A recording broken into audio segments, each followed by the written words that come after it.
Maruti was once upon a time India's most loved car brand. Maruti Suzuki was known for its fuel-efficient, reliable, mass-market, and affordable cars. It provided some of the most reliable and simple cars on the market. Maruti Suzuki cars used to offer a complete value-for-money package. Earlier, 1 out of every 2 car buyers preferred Maruti, and Maruti had a market dominance of more than 51% market share. Maruti is still the leading car brand of India. But its dominance is eroding, and fast. So what is the cause for the loss of market share? So is Maruti Suzuki dying?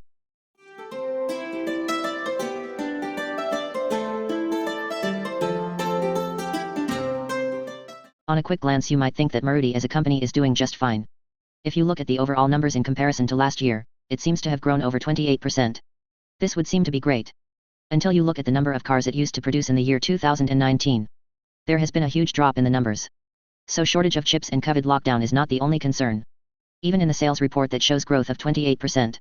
You can see Hyundai has grown by 29% and Tata Motors has grown by 33%. When the production of Tata Motors starts in their Ford plant, the numbers of Tata Motors will increase even more. Are you wondering why Maruti's car sales are going down? Uber's JUMLA becomes Maruti's Dolma. Well, Indian car market is split in 85:15 ratio.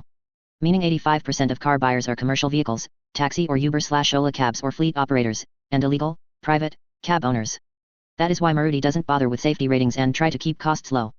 Pretty stupid of a company, right? Maruti's cars like Alto, WagonR, Swift, Dzire and Ertiga were the famous among the taxi and fleet operators.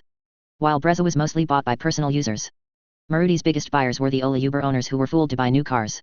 If you look around you will not see even a single new Uber Ola car. All the Uber Ola cars are in worse condition than the kali-peeli taxis. This market was a fake bubble created by Uber and Ola companies.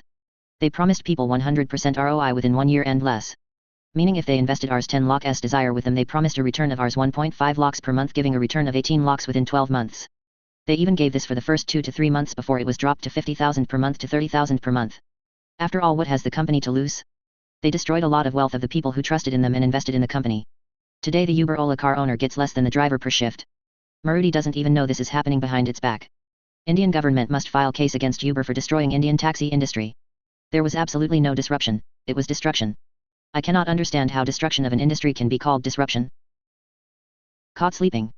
Another of Maruti's problem is that they never looked at the horizon to see what is coming. Everybody knew what is coming after the Paris Accord was signed. Volkswagen itself was caught in a huge storm of Dieselgate. Did that not wake up Maruti? Car makers are the least innovative. They prefer to change the headlights and taillight designs once in 5 years, and the exterior design once in 10 years. But of all the car makers in India, Maruti is the least innovative. Their cars are not bad, but it's almost basic, built for drivers and not for car owners who drive their own car with luxurious interiors. Biggest headache is yet to come. If you think that we have seen it all and know how big the threat that faces Maruti, and if you believe that Tata Motors is the biggest threat to Maruti, then you cannot be more wrong. The biggest threat for Maruti is a company which has not made even one car yet. Ola Electric Car Company. The pace of Ola is blinding, and unprecedented in history of automobiles. Of course it cannot repeat that speed in manufacturing cars, but it has an advantage that no car maker in history ever had. It already knows the names and profiles of those people who are own Ola cabs or are driving for Ola and will buy its electric cars because it will double their income overnight. Ola already has a payment system, GPS and control over their cars, so it can easily give the cars out directly from showroom to their drivers with good driving, rating and credit score. This data nobody has in India except Uber. To do something similar, either Tata Motors or Maruti will have to buy Uber and take many months or years to integrate it into the company. Buying Uber by an Indian company will not be a very good experience in itself, and Indian companies like Suzlon and Tata Motors have already burnt their fingers after buying Western companies. Even if you consider Tata Motors will buy Uber, there is a good chance that many countries will open litigation against Tata Motors for causing damage to their local taxi companies. So finally the biggest taxi company, Ola, will end up building its own cars. East or west, ka thinking me, Zameen Osman ka Farak hey, truly.